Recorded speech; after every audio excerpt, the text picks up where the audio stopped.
alguém me tira para fora daqui, tá bom? Vamos lá então. Deuteronômio capítulo 11, versículo 1 ao 8. Amarás, pois, ao Senhor teu Deus e guardarás as suas ordenanças e os seus estatutos e os seus juízos e os seus mandamentos todos os dias. E hoje sabereis que falo não com vossos filhos, que o não sabem e não viram a instrução do Senhor vosso Deus, a sua grandeza, a sua mão forte e o seu braço estendido, nem tampouco os seus sinais, nem os seus feitos, que fez no meio do Egito a Faraó, rei do Egito, e a toda a sua terra, nem o que fez ao exército dos egípcios, com os seus cavalos e os seus carros, fazendo passar sobre eles as águas do Mar Vermelho, quando vos perseguiam, e como o Senhor os destruiu até o dia de hoje. Nem o que vos fez no deserto, até que chegastes a este lugar, e o que fez a Datã e Abirão, filhos de Eliabe, filho de Ruben, como a terra que abriu a sua boca e os tragou com as suas casas e com as suas tendas, como também todo o que subsistia e lhes permanecia no meio de todo Israel. Porquanto os vossos olhos são os que viram toda a grande obra que fez o Senhor. Guardai, pois, todos os mandamentos que eu vos ordeno hoje, para que sejais fortes, e entreis e ocupeis a terra que passais a possuir. Até aqui, depois a gente lê outros versículos relacionados ao sermão de hoje. Vamos orar, irmãos, nesse momento, invocando a bênção de Deus sobre o nosso tempo aqui. Senhor nosso Deus e nosso Pai, mais uma vez nós oramos ao Senhor em nome de Jesus Cristo, agradecemos pela graça do Senhor, literalmente derramada nos nossos corações. O Senhor nos ama, o Senhor tem nos amparado, o Senhor tem cuidado de cada um de nós. Nós queremos nesse momento agradecer pelos irmãos que estão aqui, por aqueles que não podem vir e que portanto estão acompanhando pela internet, entre eles o irmão Ademir, que escreveu falando sobre a sua gripe. Nós oramos por ele, para que o Senhor possa fortalecê-lo. Gostaria também de orar pela dona Cida, a sua família toda. Ela pediu oração por familiares, que o Senhor esteja com ela. Eu quero também agradecer ao Senhor pela presença do seu Elbe conosco, pai do Leandro. Muito bom ver a Vitória, depois do susto de ontem no hospital. Agradeço pela vida dela, pelo Marco Antônio, a dona Denise. Rogo também a graça do Senhor sobre as suas vidas e por todos os demais irmãos que estão aqui. Nós queremos agradecer ao Senhor pelo seu amor. Oramos agora para que essa mensagem possa ser absorvida, que nós estejamos concentrados, que nenhuma distração possa tirar do nosso coração, da nossa mente, a tua palavra. Isso não é por causa do pregador. O pregador é aquele que prega e ao mesmo tempo ouve. Eu preciso ouvir a tua palavra. Eu peço que o Espírito de Deus, então, possa nos ajudar a compreender e aplicar as verdades na nossa vida. Nós oramos no nome de Jesus. Amém. Qual a sua escolha, bênção ou maldição? Nesse capítulo 11, nós estamos falando ainda sobre o sermão exortativo de Moisés. O livro todo de Deuteronômio é um sermão são sermões exortativos. E agora nós estamos no segundo sermão do livro de Deuteronômio. E nesse sermão, o que Moisés faz é fazer com que o povo prestasse atenção às ordens de Deus. Então nós poderíamos dizer assim, o capítulo 11, Moisés está falando assim, povo de Israel, prestem atenção aos mandamentos de Deus. Há um valor nisso, há uma consequência de vocês prestarem atenção.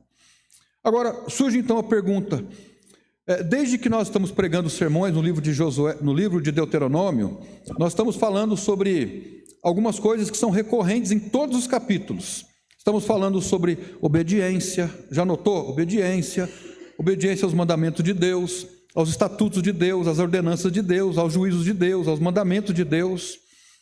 Aí então surge uma pergunta: por que tantas ordens? Por que Deus exigiu tanto e ainda exige de nós que nós observemos e cumpramos os seus estatutos, as suas ordenanças, os seus juízos, os seus mandamentos? Você pode se perguntar agora, aí do seu lugar, por que nós temos tantos mandamentos? Por que Deus nos deu tantos mandamentos? Qual seria a sua resposta? Eu tenho uma sugestão de resposta. Deus colocou para o povo de Israel, expôs ao povo de Israel tantos mandamentos, tantos estatutos, tantas ordenanças, porque a relação de Deus com o seu povo não é uma relação de igualdade. Preste atenção, por favor, irmãos. Não é uma relação de igualdade. Deus e o povo de Israel, na individualidade, são muito diferentes. É uma relação de soberano a subalterno. Deus é soberano, o judeu era subalterno. O Senhor, Deus é Senhor, o judeu era servo. Deus é maior, o judeu era menor. E nessa relação de um soberano e um subalterno, um senhor e um servo, um criador e uma criatura, essa relação só pode acontecer através do vínculo da subordinação. Então, o elo que ligava o povo, tanto o povo no sentido geral, como o povo no sentido particular, o elo que ligava, por exemplo, um judeu ao seu Deus, era um elo de subordinação, de obediência, para que então fossem bem-sucedidos na posse da terra. Então, preste atenção, por favor, o mesmo elo que ligava o povo de Israel ao seu Deus soberano é o mesmo elo que nos liga hoje a Deus. A nossa relação com Deus é uma relação de soberano e subalterno. Deus é soberano, nós somos subalternos. Deus é o Senhor, nós somos servos. Deus é o Criador, nós somos criatura. E o inverso não é verdade. E se nós queremos inverter isso, as coisas não funcionam. Então, a nossa condição atual hoje é uma condição de obediência. Então, nós obedecemos a Deus porque nós somos menores, porque nós somos subalternos, porque nós somos servos. Esse é o único jeito de nós nos relacionarmos com Deus. Não é uma relação de igualdade. Amém, irmãos? Não há uma relação de igualdade. Nós não determinamos absolutamente nada na nossa relação com Deus. Então veja, nós temos um elo, o elo de Deus. Nós temos o outro elo. Nós só estaremos ligados em Deus se nós entendermos que nós precisamos obedecer, que nós precisamos nos subordinar. Se não houver essa subordinação, não há relacionamento com Deus. Por quê? Porque Ele é maior, porque Ele é soberano, porque Ele é Senhor. Para entrarmos na terra, apossar dela, a terra para nós significa ter a vida cristã vitoriosa. Nós não teremos a vida cristã vitoriosa a menos que não entendamos a nossa posição de subalternos, de servos, de que nós precisamos nos sujeitar a Ele para que então sejamos bem-sucedidos. Então presta atenção, por favor, presta atenção. O que Deus estava dizendo ao povo é que para eles entrarem na terra, tomarem posse da terra, plantarem, colherem, serem bem-sucedidos e fossem prósperos, eles teriam que obedecer os mandamentos de Deus. Se eles não obedecessem, não haveria prosperidade, não haveria bênção, eles não estariam debaixo do guarda-chuva de bênção de Deus. Agora, como nós trazemos essa mensagem para os nossos dias de hoje? A vida cristã vitoriosa para nós é o mesmo que entrar na terra. Nós não entramos na terra como o povo entrou. Agora, como é que nós somos abençoados hoje? Como é que nós aplicamos essa mensagem para nós hoje? É muito simples. Se nós não entendermos que o nosso único vínculo com Deus é um vínculo de servitude, de subordinação, nós não teremos uma vida cristã vitoriosa. Veja, as pessoas estão por aí, elas levantam cedo, trabalham o dia todo, voltam para suas casas, vivem a vida comum, a vida normal. Qual seria a diferença de alguém que está vivendo uma vida cristã vitoriosa com alguém que vive uma vida normal e que não tem uma vida cristã vitoriosa? Qual seria para nós a vantagem de sermos obedientes a Deus? A vantagem é que se nós nos sujeitarmos à palavra de Deus, presta atenção por favor, se nós aceitarmos essa condição de subordinados, nós teremos uma vida de paz. Essa é uma das coisas. Paz com Deus. As pessoas levantam cedo, elas vão para o trabalho, elas levantam cedo e não têm paz com Deus, elas vão para o trabalho e não têm paz, elas voltam para casa e não têm paz, elas não têm sossego em Deus. As pessoas sem Deus e que não são subordinadas a Ele não têm sossego, não têm contentamento, não têm alegria. Pelo contrário, vivem uma vida de ansiedade. Ansiedade é um pecado? Ansiedade é pecado. A Bíblia ensina que ansiedade é um pecado. Consequentemente, vivem agitados, e isso não é uma vida cristã vitoriosa. Então, o que seria uma vida cristã vitoriosa? O que seria para nós entrar na terra que mana leite e mel? Viver a vida vitoriosa é viver sem ansiedade, sem agitação, sem medo de nada e medo de ninguém, temer somente a Deus. Isso é uma vida cristã vitoriosa. Todas as pessoas têm uma vida cristã vitoriosa? Não. As pessoas levantam cedo, elas vão para o trabalho, voltam para casa, dormem, no outro dia vão para o trabalho, mas a grande maioria delas, inclusive nós cristãos, não tem contentamento, não tem paz, não tem alegria, não tem sossego, vive uma agitação, ansiedade, tem medo de tudo e de todos e não temem a Deus. Isso não quer dizer que viver a vida cristã vitoriosa é viver longe de aflição. O Senhor Jesus Cristo passou por aflição, Ele disse que nós teríamos aflição. O apóstolo Paulo sofreu aflição, perseguição, ele foi abatido muitas vezes, mas ainda assim pode-se dizer que o apóstolo Paulo, ele tinha paz com Deus, sossego em Deus, contentamento em Deus e alegria no Senhor.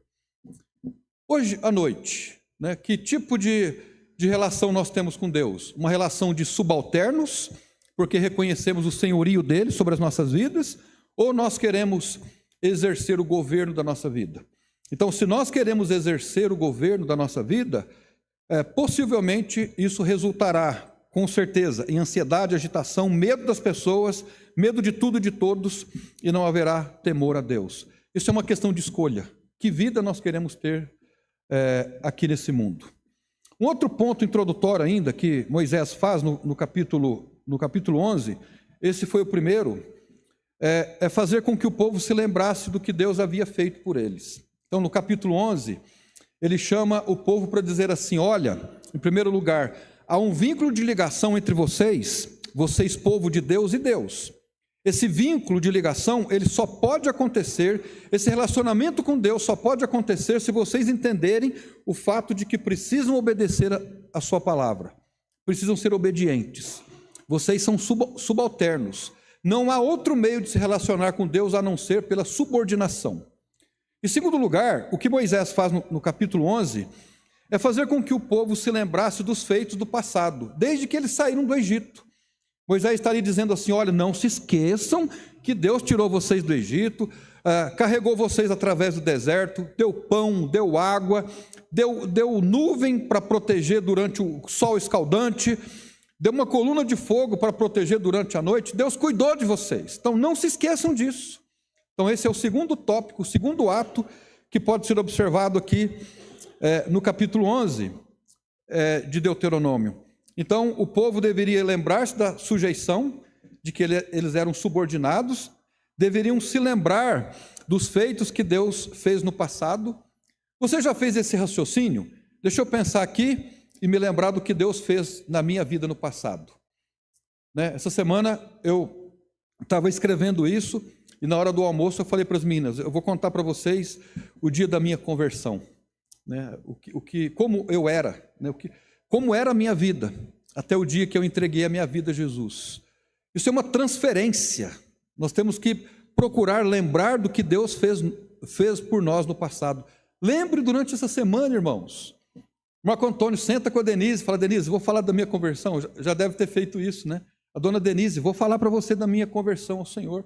O Leandro senta lá com a Natália e os filhos. Eu quero falar sobre a minha conversão, que Deus fez por mim. Olha o que Deus tem feito por nós, tem cuidado de nós, tem suprido necessidades. Então Moisés queria que o povo entendesse que a relação do povo com Deus só era possível através da subordinação. Ele queria também que eles se lembrassem do que Deus havia feito por eles. Em terceiro lugar, ele queria também que o povo transferisse para gerações futuras todo o ensinamento, como se lê no verso 18, por exemplo. Leia comigo o verso 18. Ponde, pois, estas minhas palavras no vosso coração e na vossa alma, e atai-as por sinal na vossa mão, para que estejam por frontais entre os vossos olhos. E ensina-as a vossos filhos, falando delas, assentando em tua casa, andando pelo caminho, e deitando-te e levantando-te. Ou seja, multipliquem esse ensinamento, passem adiante. Então, está aí uma coisa que nós temos que fazer.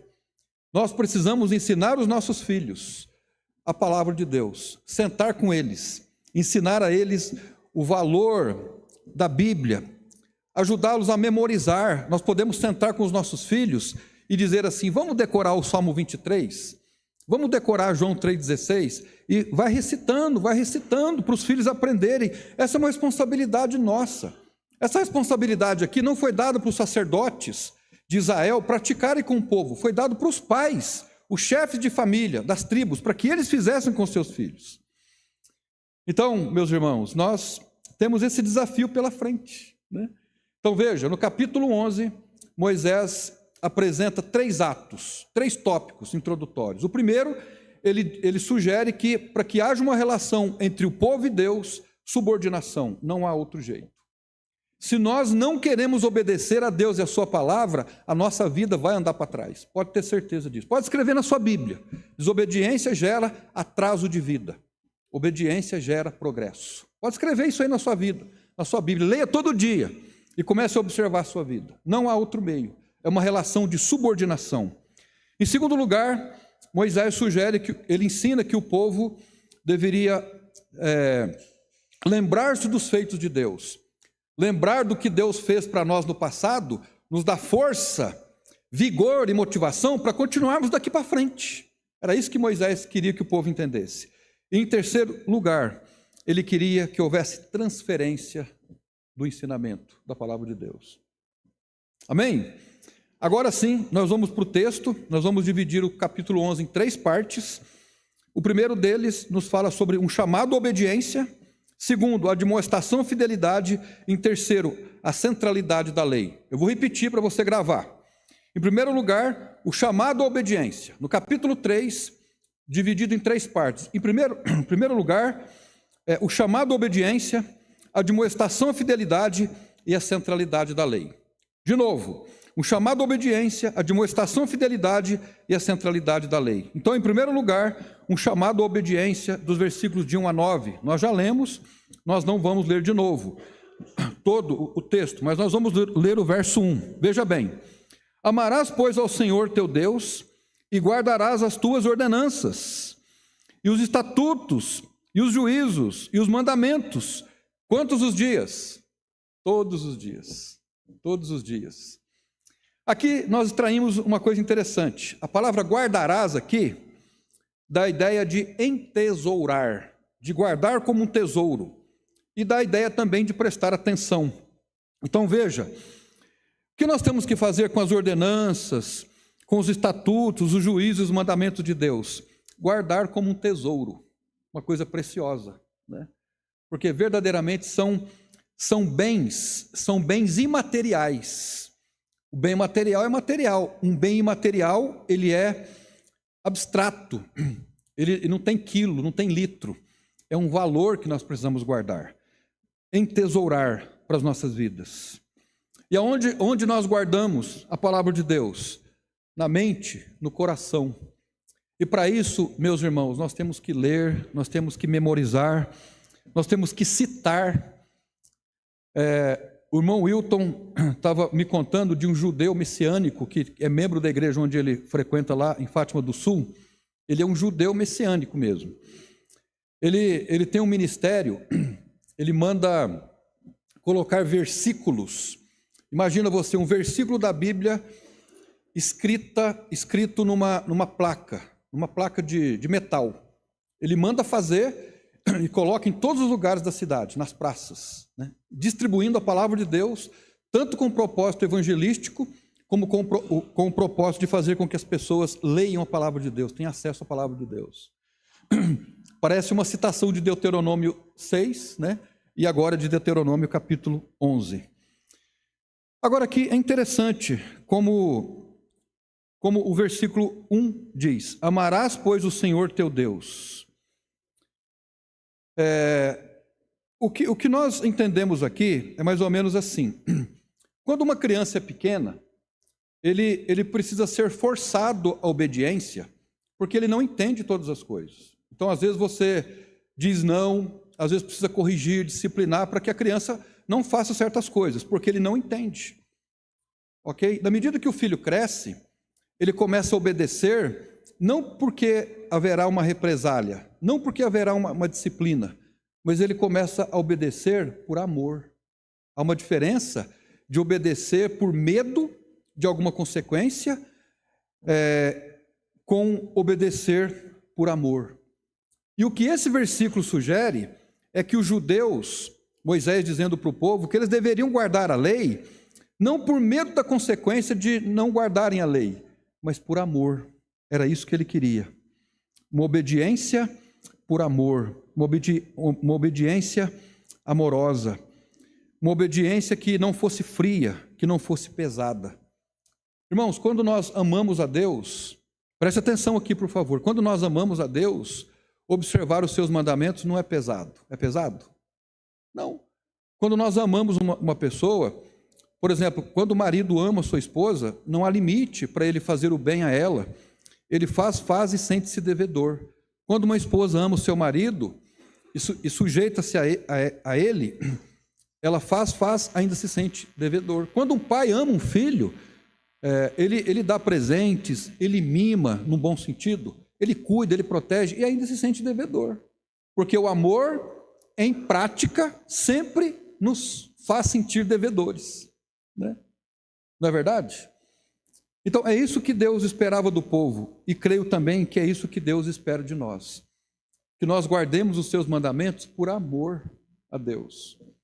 Então, essa obediência não é uma obediência compulsória, ameaçadora, mas é uma obediência como resposta ao amor de Deus por nós. Nós estamos respondendo: Senhor, eu vou ler a Tua palavra porque eu amo o Senhor. Eu vou investir um tempo de oração pelos irmãos da igreja porque eu amo o Senhor.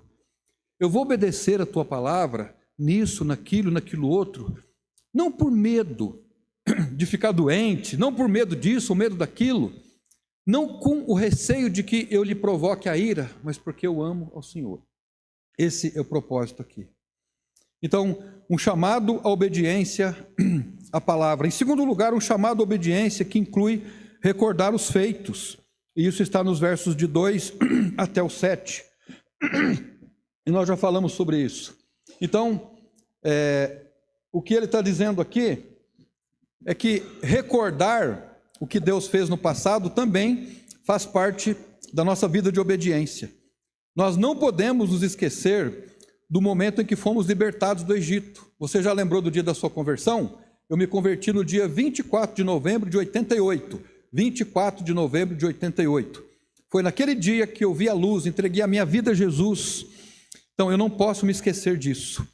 Não podemos nos esquecer de que fomos tirados deste sistema do mundo para vivermos um novo sistema, um novo estilo de vida, um novo padrão de vida. Obrigado, estou precisando.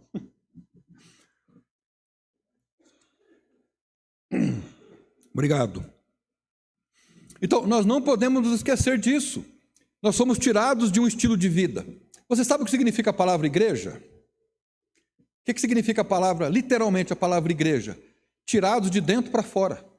Então nós fomos tirados de dentro para fora. Fomos tirados de dentro do mundo, não do mundo material, o mundo das pessoas, mas o sistema do mundo. Nós somos tirados de dentro do mundo para fora do mundo, para vivermos um outro padrão. Há hoje uma confusão nesse sentido, pois fomos tirados do mundo e agora temos que tirar o mundo de dentro de nós. Nós não podemos mais viver em amizade com o sistema do mundo. Dessa maneira, então, nós não podemos nos esquecer do que Deus tem feito por nós. Temos que recordar. Recordar nesse sentido é viver, como diz o poeta. Nós temos que nos lembrar dos feitos do Senhor por nós, para que nós encontremos motivação no nosso presente. Em terceiro lugar, um chamado à obediência que inclui o foco na promessa de Deus, nos versos 8 e 9. Verso 8 diz assim: guardai, pois, todos os mandamentos que eu vos ordeno, para que sejais fortes. Então, se nós não guardarmos os mandamentos, nós seremos fortes? Não. Nós temos que guardar os mandamentos de Deus para que sejamos fortes. E entreis e ocupeis a terra que passais a possuir. Verso 9. E para que prolongueis os dias na terra que o Senhor jurou dar a vossos pais e a sua descendência, terra que mana leite e mel. Moisés, então, encerra essa parte realçando a generosidade de Deus. Irmãos, Deus é generoso. Você acredita nisso? O que significa uma pessoa generosa? Ou um Deus generoso? É um Deus de bênção. É um Deus de dádiva. Deus é generoso, Ele é generoso. Mas muitas bênçãos de Deus sobre nós, elas são condicionais? São condicionais. Veja o texto no verso 8. Guardai, pois, todos os mandamentos que eu vos ordeno, hoje, para que sejais fortes, e entreis e ocupeis a terra que passais a possuir, e para que prolongueis os dias na terra que o Senhor jurou dar a vossos pais e a descendência que mana leite e mel. O Senhor jurou, o Senhor prometeu, mas as bênçãos dele são condicionais. Irmãos, quando nós não queremos fazer a vontade de Deus, nós nos colocamos em situações em que Deus vai nos ajudar a entrarmos na terra prometida. Deixa eu citar para os irmãos o versículo de Romanos 8, 28, que diz assim: e sabemos que todas as coisas contribuem juntamente para o bem de todos aqueles que amam a Deus. Então, são todas as pessoas que amam a Deus? Não. Quem não procura guardar os mandamentos de Deus, amam a Deus? Não. Quem não procura amar os mandamentos de Deus, não ama a Deus. Nós somos perfeitos em cumprir os mandamentos de Deus? Nenhum de nós é perfeito. Mas quando nós somos sinceros diante de Deus e pedimos a ajuda dEle para cumprirmos, todas as coisas vão contribuir. E sabemos que todas as coisas contribuem juntamente para o bem daqueles que amam a Deus, daqueles que são chamados segundo o seu propósito.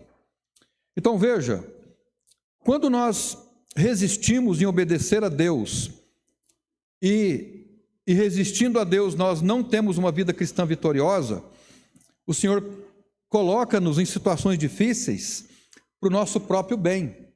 Todas as coisas contribuem para o bem daqueles que amam a Deus, mas não o bem do meu ponto de vista. Porque, pensa comigo, é do ponto de vista de Deus. Se fosse para eu escolher tudo que eu gostaria de comer, por exemplo, ou beber, o que eu comeria? No dia de domingo, por exemplo, eu ia comer uma ponta de peito. Alguém já comeu ponta de peito? Já comeu? Quem já comeu ponta de peito? Uma costela bem cheia de gordura. Eu ia comer picanha, mas eu ia preferir aquela gordurinha da picanha, ou então aquela gordurinha do contrafilé. Já pensou aquela gordurinha do contrafilé? Eu ia tomar refrigerante, mais refrigerante, depois a sobremesa um sorvete, torresmo. Eu ia pegar um pote de sorvete, abrir uma lata de leite condensado e jogar por cima ali. Isso seria o bem, não seria uma coisa boa isso? do meu ponto de vista. Do meu ponto de vista. Mas a Bíblia me adverte que eu preciso cuidar do meu corpo. E olha, isso é uma luta constante, né? É uma luta constante, né? Senhorita Duda. Então veja, nós quando lemos esse texto, todas as coisas contribuem para o bem daqueles que amam a Deus. Então, o Senhor está permitindo um mal agora para fazer para mim o bem, mas não é o bem do meu ponto de vista, é o bem do ponto de vista dele. E qual é o bem do ponto de vista dele? Vida de obediência. Esse é o bem. E por isso que às vezes não é Deus que nos corrige, não é Ele que nos coloca em situações embaraçadas. Nós nos colocamos em situações assim para ali aprendermos alguma lição. Então, o primeiro tópico nosso é esse, um chamado à obediência. Uma obediência à palavra, uma obediência para recordar dos feitos de Deus e uma obediência que inclui o foco na terra. É isso que Deus quer de nós. Preste atenção aqui, por favor. O que Deus quer de mim e de cada um de nós aqui? Ele quer que nós entremos na terra. Mas o que é entrar na terra? Eu não tenho terra, não tenho um palmo de chão. Entrar na terra hoje não significa uma terra física. Significa viver a vida cristã vitoriosa. E não há outro meio se não obedecermos a palavra. É dormir sem ansiedade, em paz com Deus, sossegado. É assim que as pessoas estão vivendo hoje? Não. Não é assim. Isso quer dizer que nós vamos dormir os 7 dias da semana, os 30 dias do mês, e o ano inteiro em tranquilidade. Não. Tem momentos que nós passamos por aflições. Mas uma coisa é você viver uma aflição estando em paz com Deus. É possível distinguir uma coisa da outra. Outra coisa é você estar aflito longe de Deus. São coisas diferentes. A obediência, então, é uma das chaves para nós entrarmos na terra e vivermos uma vida sem medo, uma vida com contentamento, uma vida com alegria, a despeito das aflições. Em segundo lugar, agora dos versos 10 a 17, a admoestação à fidelidade. Veja o verso 10 comigo. Porque a terra que passais a possuir não é como a terra do Egito, de onde saíste, que semeavas a tua semente e regavas com o teu pé, como a uma horta. Mas a terra que passais a possuir é terra de montes e de vales. Da chuva dos céus beberás as águas. Olha, bênçãos.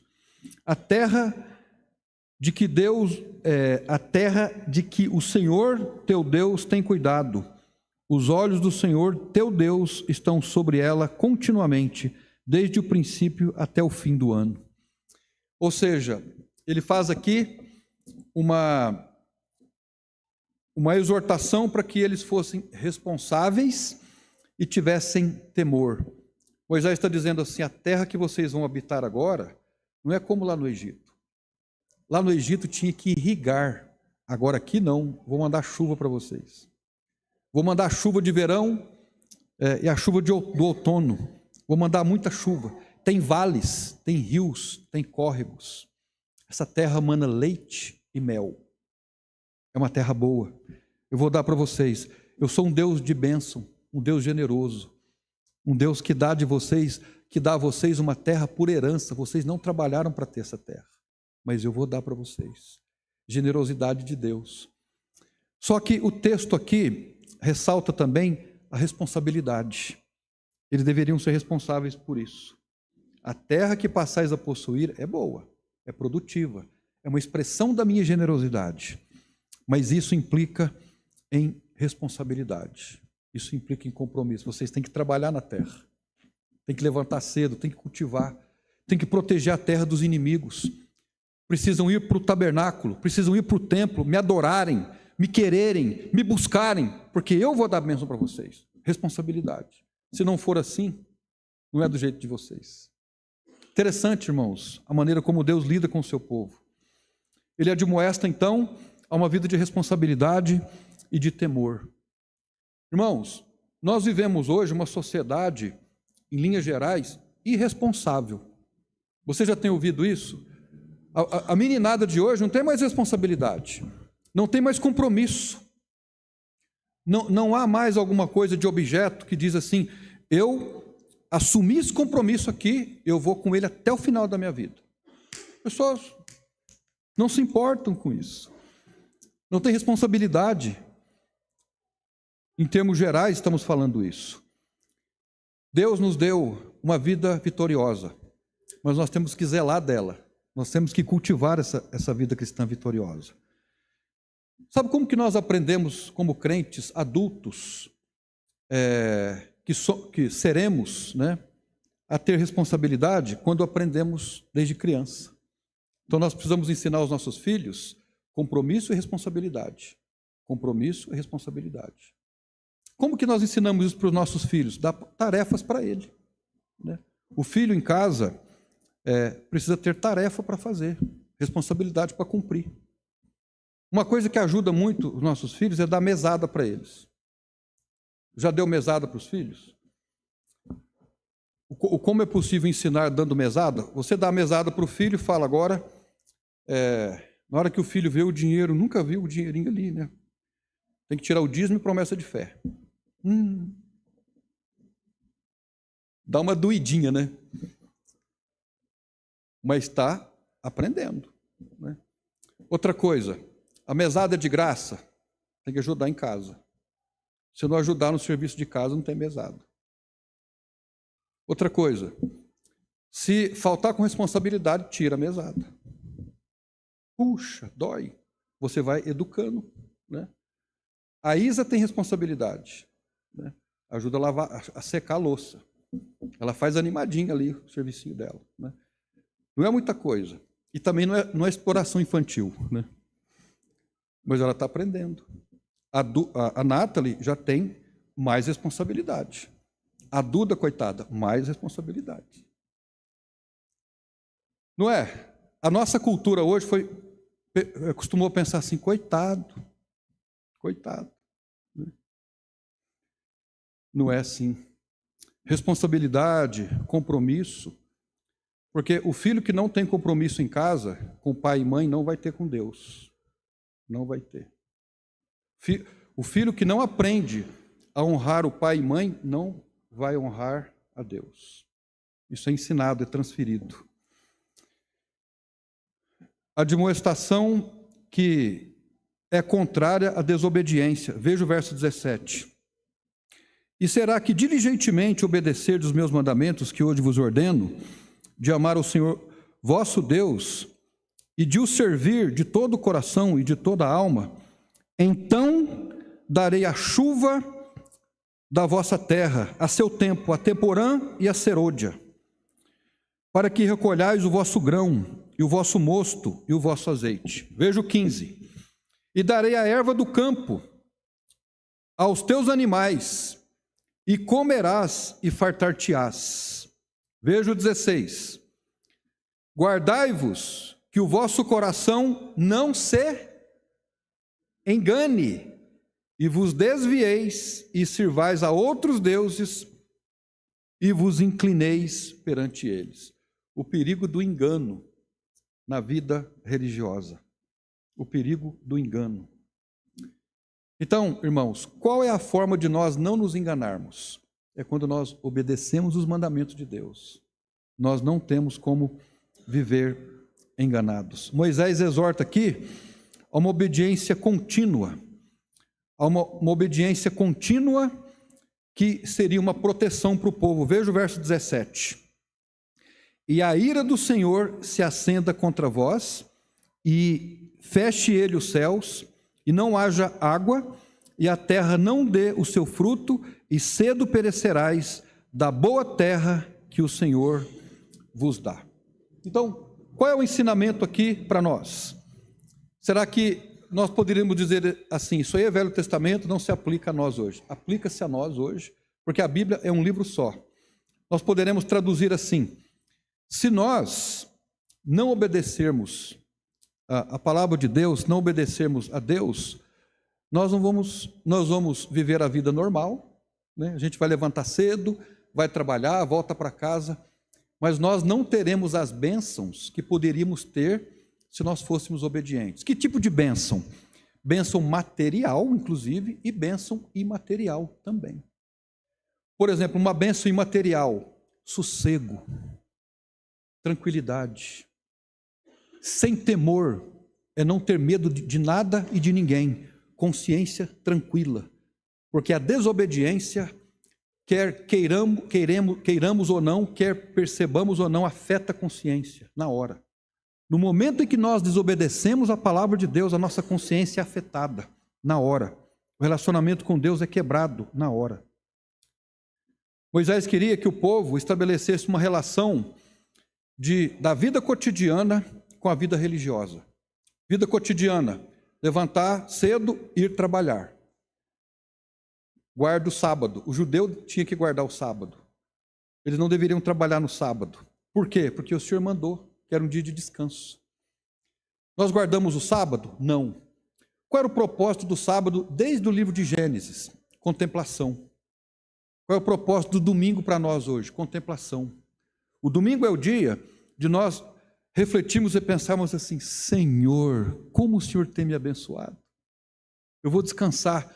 O descanso bíblico não é deitar no sofá e descansar, embora esteja relacionado. Mas o propósito do sábado, do descanso, é contemplação. É contemplar o que Deus tem feito por nós. Meus irmãos, a admoestação aqui é que o povo fosse fiel a Deus, fosse leal a Deus.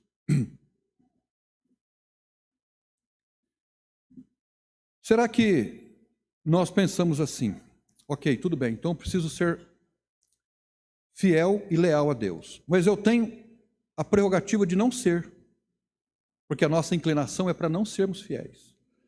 Aí o raciocínio é esse: será que um filho, pensa bem, nós temos alguns filhos aqui, eu sou filho também, né? Será que um filho que não obedece o pai, que não honra os seus pais, ele pode pensar assim: eu não vou obedecer, eu não vou honrar, mas lá na frente eu vou ser bem-sucedido? Se ele está pensando assim, ele está enganado. O filho que não obedece o pai e a mãe, que não honra pai e mãe, não prospera. Ele vai comer? Vai. Ele vai beber? Vai. Ele vai viver a vida comum, mas ele não receberá as bênçãos de Deus que poderia receber. Ele vai patinar. Problemas financeiros vão acompanhar o resto da vida. Pode ter certeza. Escreve isso aí na sua Bíblia. Escreve isso.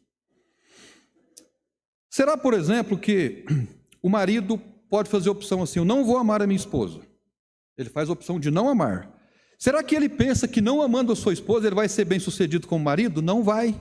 Por quê? Porque ele está contrariando a palavra de Deus. Não é a esposa, é a palavra de Deus que está sobre ele. Será que uma esposa pode pensar assim: eu vou ser insubmissa ao meu marido, eu vou enganar, eu vou mentir ele pede para fazer uma coisa, eu faço outra, eu vou seguir a vida do meu jeito? Será que ela pensa que ela vai ser abençoada? Não será. Não será. Será que um crente que pensa assim: olha, eu sei tudo o que eu preciso fazer para obedecer a palavra de Deus, mas eu não vou fazer.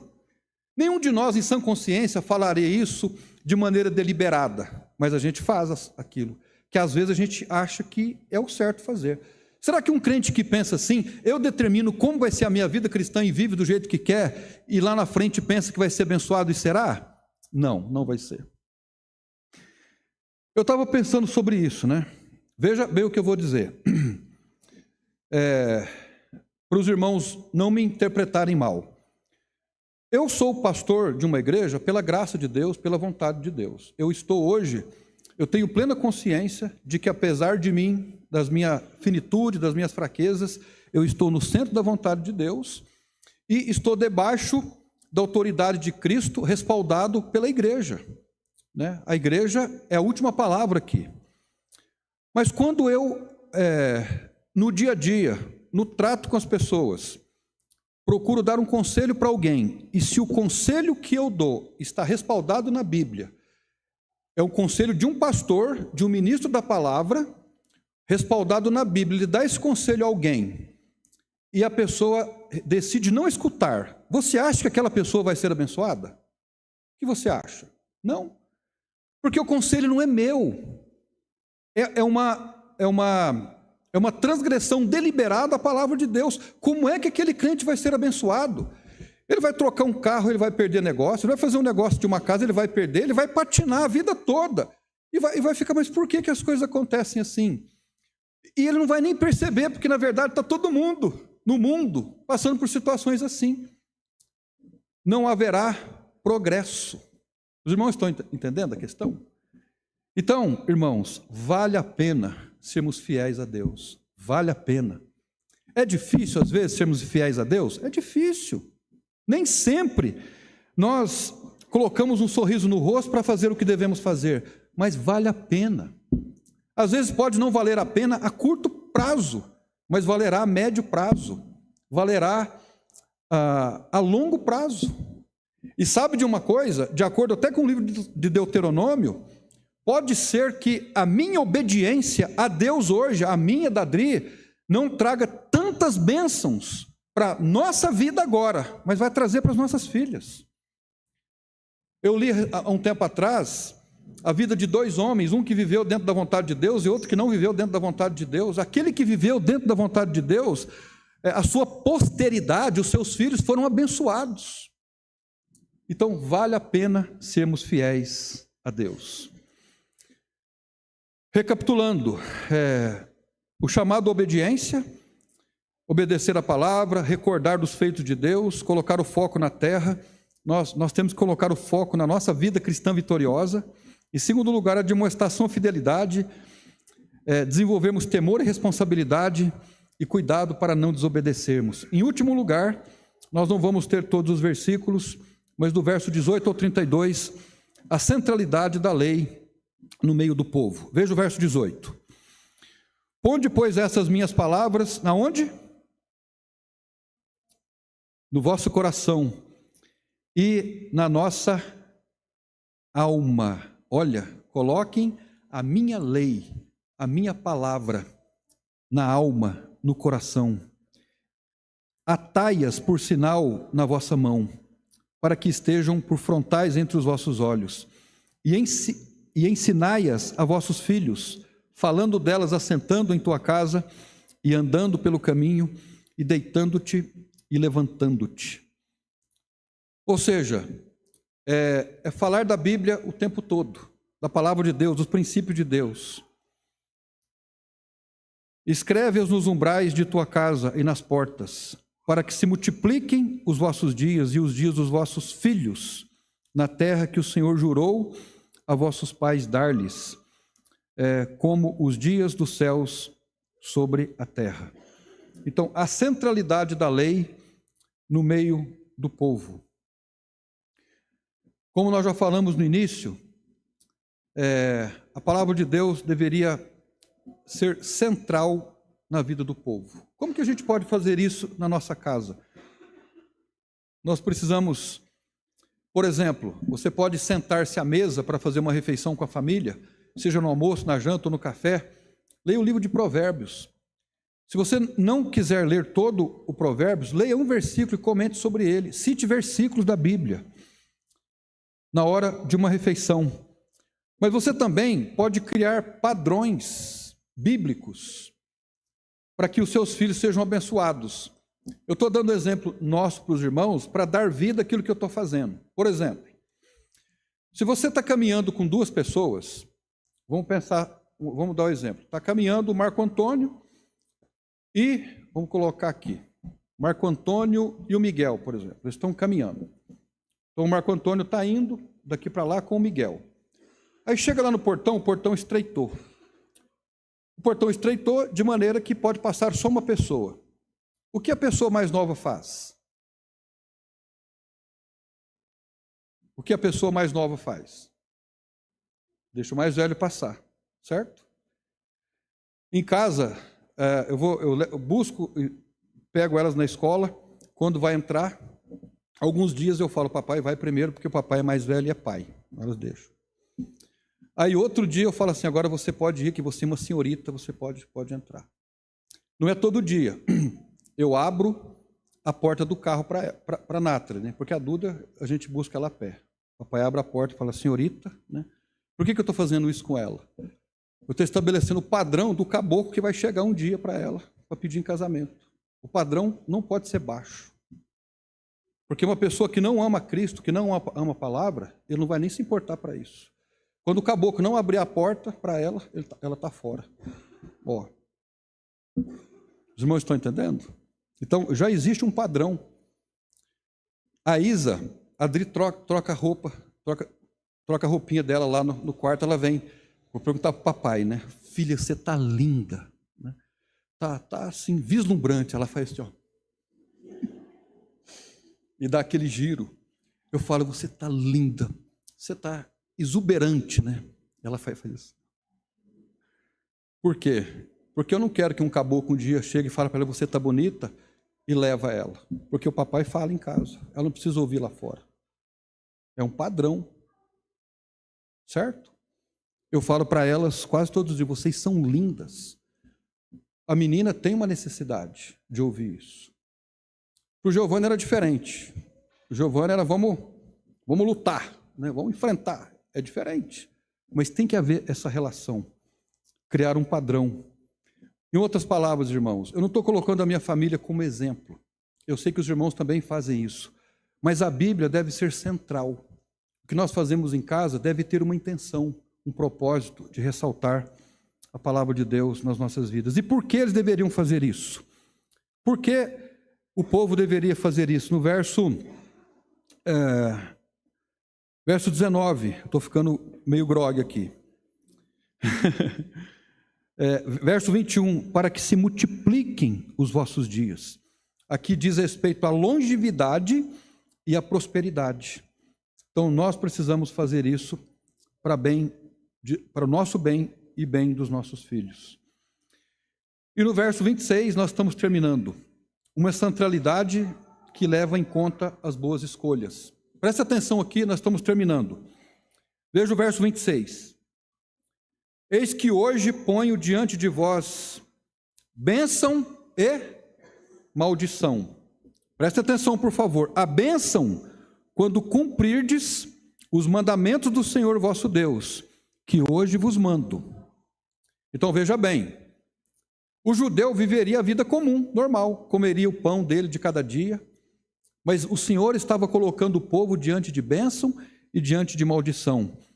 E para eles receberem a bênção de Deus, para que a terra fosse fecunda, fosse produtiva, eles prosperassem, enriquecessem, o que eles tinham que fazer? Guardar os mandamentos. Para nós sermos abençoados, inclusive materialmente, irmãos. A teologia da prosperidade, ela é diferente no Velho Testamento. Ela estava ligada com a terra. Para nós é diferente. Mas não há dúvida de que há prosperidade, em todos os sentidos na vida. Verso 28. Porém, a maldição, se não cumprirdes os mandamentos do Senhor vosso Deus, e vos desviardes do caminho que hoje vos ordeno, para seguirdes outros deuses que não conhecestes. Então, nós notamos aí, no verso 26 a 28, o resultado da obediência, a bênção, e nos versos 29 ao 32, o resultado da desobediência. E aí ele cita os dois montes, o Monte Ebal e o Monte Gerazim, o monte de bênção e o monte de maldição. Então, para nós concluirmos, nós somos cidadãos, nós estamos aqui, nós trabalhamos, nós temos o nosso salário, a nossa prebenda, a água todos os dias, a comida, Deus nos dá como dá a qualquer pessoa. Porém, hoje, se nós focarmos a Bíblia, prestarmos atenção aos princípios, aos estatutos, eu não tenho dúvida de que nós receberemos muito mais bênçãos de Deus. Você duvida disso? Eu não duvido. Então, é uma questão de escolha. O que é que eu quero para a minha vida? Bênção ou maldição? O que eu quero para mim? Bênção ou maldição? A única forma, concluindo, de nos colocarmos debaixo do guarda-chuva de bênçãos de Deus, de sua proteção, do seu favor, da sua ajuda, das suas bênçãos, é obediência à palavra. Não há outro jeito. Em Deus não se dá migué. Senhor, eu vou na igreja para agradar o Senhor e o Senhor me faz um favor. Senhor, eu vou dar o dízimo para agradar o Senhor e o Senhor me faz um favor. Senhor, Deus não faz barganhas. Ele não faz isso. mas Ele espera de nós uma resposta de amor, cumprindo os seus mandamentos. Que escolha é a melhor? Obedecermos ou desobedecermos? Então, que Deus nos ajude a obedecermos a sua palavra, para que nós todos sejamos abençoados por Ele. Ele quer abençoar, mas tem um custo, né? Amém? Vamos orar então, para nós partirmos para a celebração da ceia do Senhor. Senhor nosso Deus e nosso Pai, eu entendo que nenhum de nós é perfeito, nós precisamos da Tua graça para crescermos, desenvolvermos, obedecermos a Tua palavra, mas eu oro hoje à noite para que nós, cada um de nós com sabedoria, façamos a opção de identificar as áreas da nossa vida que nós estamos desobedecendo. E naquilo que for possível fazer, amanhã mesmo, já tomarmos a decisão de obedecermos. Eu acredito que só a obediência pode trazer alegria para o crente. Só a obediência pode fazer o crente próspero. Só a obediência pode remover do crente a ansiedade, a preocupação, o egoísmo. Todos os males, todas as doenças da alma podem ser removidas quando nós optamos pela obediência ao Senhor. Mas nós somos fracos, nós somos teimosos, naturalmente nós desobedecemos a Tua palavra. Mas eu quero pedir que o Senhor nos fortaleça, que o Senhor nos ajude a sermos obedientes à Tua palavra, para o nosso bem, para a glória do Teu nome, e no sentido prático da vida, para o bem da nossa posteridade. Nós, como pais, queremos ver os nossos filhos bem-sucedidos, encaminhados, tementes ao Senhor, para que os nossos filhos ensinem para os seus filhos a palavra do Senhor, levem adiante este ensinamento.